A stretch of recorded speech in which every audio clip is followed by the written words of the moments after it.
Bum bum bum bum bum bum bum bum bum bum bum bum. The Peter Dislike Show. Bum bum bum bum bum bum bum.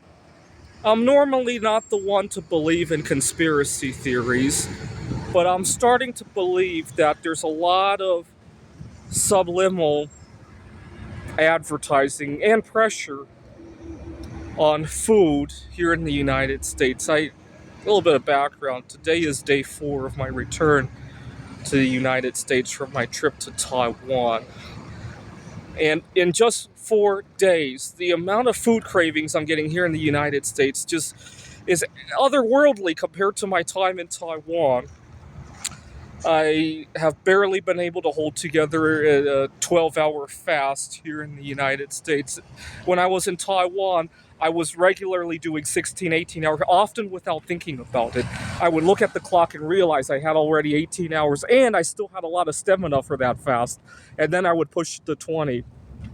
That was how I was fasting in Taiwan. Here, a 12-hour fast requires constant attention. And I don't know what it is. There's just a lot of social pressure, a lot of possibly subliminal advertising that I don't even recognize is happening. I don't know. I wouldn't be surprised, though. Which is kind of sad because I was doing so well at Taiwan.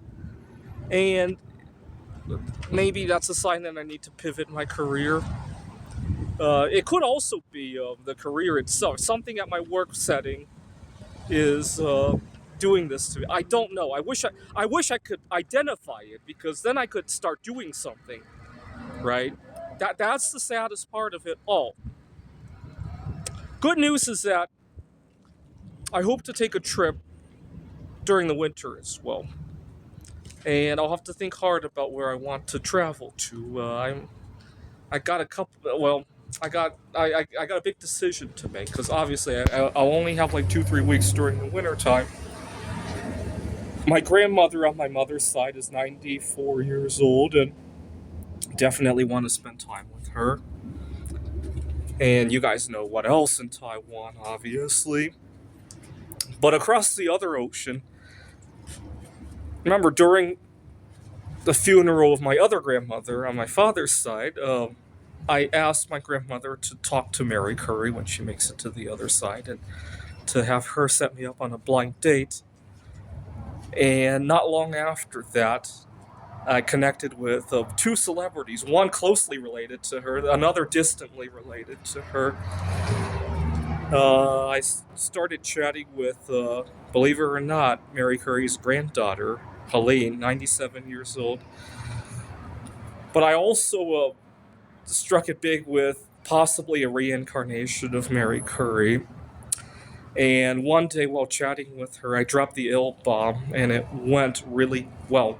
And to give you an idea how well it went, I kind of got scared after I dropped the ill bomb, and she responded positively to that because she's kind of famous, high profile. I wasn't ready to be swept into that life just yet, but I really like her. So now I got a big decision to make, and when I go to those 2 places, I probably would have a much better time with my eating disorder as well, just like I did in Taiwan. So I got to decide where to go this winter time. I still got a few months to decide. But something is happening that's making my control of eating so much harder in the United States compared to Taiwan. And the sad part is I don't know what it is. Now, a little bit of history about my binge eating problems. I was 16 years old when I had a very atrocious diet. I was drinking 4 liters of soda every day. I was eating a lot of crap. I one day while reading an article about autism, I read a recovery story about a healthy diet. This kid had was on his way to being institutionalized and had quit eating a bunch of food additives, refined white sugar, and I decided I had to try that. I was 16 years old.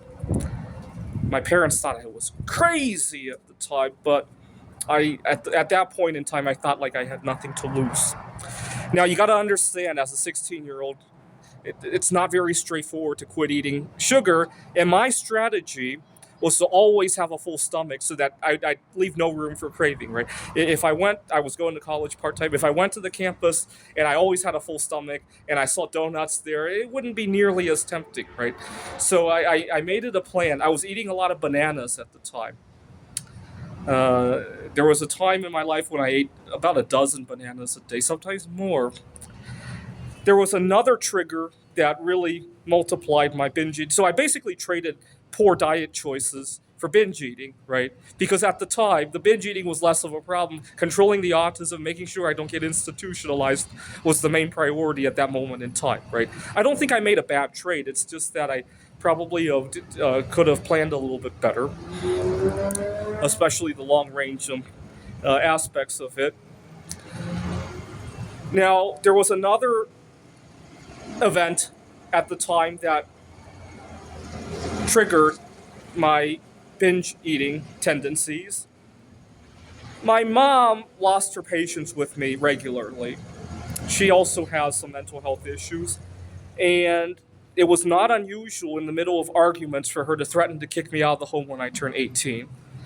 And that loomed large at me. I was 16 years old, and the concept loomed very large at me.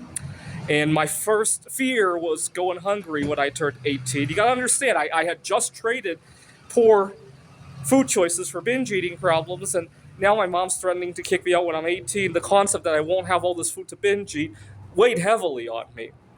At the time, I was also eating a lot of bananas, and I thought to myself, hey, if my studies and my career don't go well, maybe I could have a career as a professional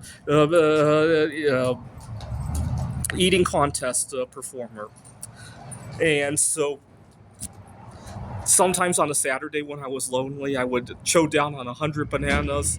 At the time, YouTube wasn't around. Otherwise, I would record myself doing it. And long story short, my 18th birthday came and went. I celebrated with my family. Nothing dramatic happened. Actually, the best thing that ever happened was turning 18, because now my mom stopped saying that line. And but long story short, 2 decades later, I still live with the legacy of that with my binge eating disorder.